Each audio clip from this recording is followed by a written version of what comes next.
कोविड-19 के नए वेरिएंट के आने के बाद उदयपुर में भी अस्पताल प्रशासन ने अपनी तैयारियां पूरी कर ली है।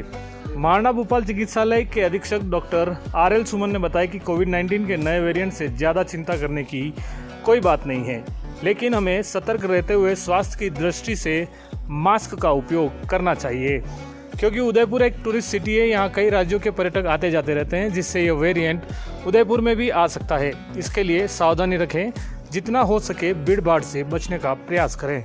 देखिए, जिस तरीके से अभी थोड़े दिन पहले केरला में एक केस रिपोर्ट हुआ था 5-7 दिन पहले, एंड देन फिर उसके बाद में केरला एंड कर्नाटका में कुछ केसेस रिपोर्ट हुए हैं, और जो एक बहुत ही माइल्ड वेरिएंट का जो JN1 वायरस है, उसी का एक स्ट्रेन का जो कोविड का डिटेक्ट हुआ है। बट वो बहुत ख़तरनाक स्थिति नहीं है, उसमें कहीं कोई ज़्यादा दिक्कत नहीं आती, सर्दी जुकाम की तरह होता है, फैलता ज़रूर है, माइल्ड स्प्रेड करता है इस तरीके से, पर प्रॉब्लम नहीं देता। पर ये ज़रूर हमको ध्यान रखना है कि हम भी भारत के पार्ट हैं। हमारी पॉपुलेशन माइग्रेशन रोज़ होता है, प्लेन से भी होता है, ट्रेन से भी होता है, आना जाना, लोग बिजनेस के अपने काम से इस तरीके आते हैं, तो हमारे यहाँ पे भी कभी भी दस्तक दी जा सकती है उस वायरस की।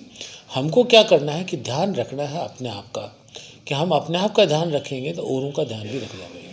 तो हमें अपने आप को बच के रहना है, अच्छा खाना खाना है, गर्म खाना खाना है, भीड़ भाड़ में नहीं जाना है। और यदि आप बीमार हैं, हालांकि अभी कंपल्सरी मास्क की गाइडलाइन नहीं है गवर्नमेंट की, पर फिर भी एज ए स्वास्थ्य की दृष्टि से मैं कहना चाहूँगा, यदि आप बीमार हैं तो आप मास्क पहन के रखें, घर में भी पहन के रखें, जिससे दूसरे परिवार वालों को इन्फेक्शन नहीं लगे। और ख़ासकर जो हाई रिस्क कैटेगरी के बुजुर्ग लोग हैं या जिनको क्रॉनिक बीमारी है, उनको सावधान रहना है, उनको मास्क पहन के रखें, वो अनावश्यक इधर उधर नहीं निकले। और जो बाकी जो चीज़ें हैं कि साफ़ सफाई की जो चीज़ें हैं कि हैंड वॉश करना है, ठीक है ना, आपका जो कफिंग एटिकेट्स हैं, इन सब का यदि ध्यान रखेंगे तो गाइडलाइन वो ही हैं जो कोविड की गाइडलाइन है।